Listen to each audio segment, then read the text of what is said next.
stepped inside. The trim pieces on a lot of the stuff actually match. So I'll put another image of the pillar here. Oh, you got side rails, use them because it's kind of high, but the H-point feels really good. Here's another image of the center screen. Close up of the controls. You actually have a display in the middle of your temperatures. That's pretty sweet. First thoughts, everything is kind of plasticky. It's a little hard. I love the color, and I love that Ford did all these like blue little chiclets and accents. The center display is pretty sweet. The font's interesting. I don't know if it's my favorite, but it's not bad. But I love the grab handles at the end of the IP. I mean, they feel really solid. I mean, John even mentioned it kind of feels like a bit of a power tool. But the vents have a really nice design. They're actually the shape of the brake lights as well. So there's a lot of, form language Easter eggs. Like, again, the headlight is actually your start-stop. The vents are your brake lights. There's a lot of really interesting features when you start to look around. Decent amount of powering capabilities. So again, you have stuff here. You have a wireless charger there. You can charge up there for your GoPros and stuff.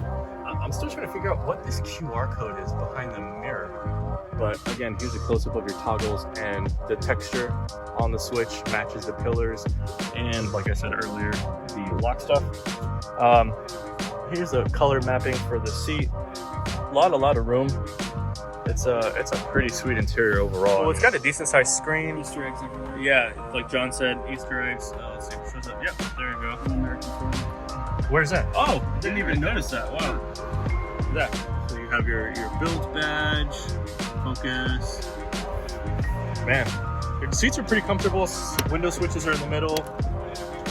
Actually got a kind of a storage safe in there. Personally lock it. Yeah, it's all badged. Super cool. Wow. And then here's a closer look at the back seat. We'll hop in there now. Oh, blue stitching on the seats. Dope. Yeah, so the door panel is pretty similar. Again, the texture here that matches texture on the exterior. You get a small little storage pocket. Again, tells you where to lift it from. The leg space looks kind of tight. But, the driver's seat is pushed back. We slide over to here. No step. Really, really nice. Actually, you know what? It's comfortable. A decent amount of space. The open air experience, your head actually sits pretty high, to the railing. But it feels great. You really feel like you're above. There's a Cadillac for scale. Yeah, seats are comfortable. See if there's any other Easter eggs. This is the center. You got 2 cup holders. And then there's the trunk again.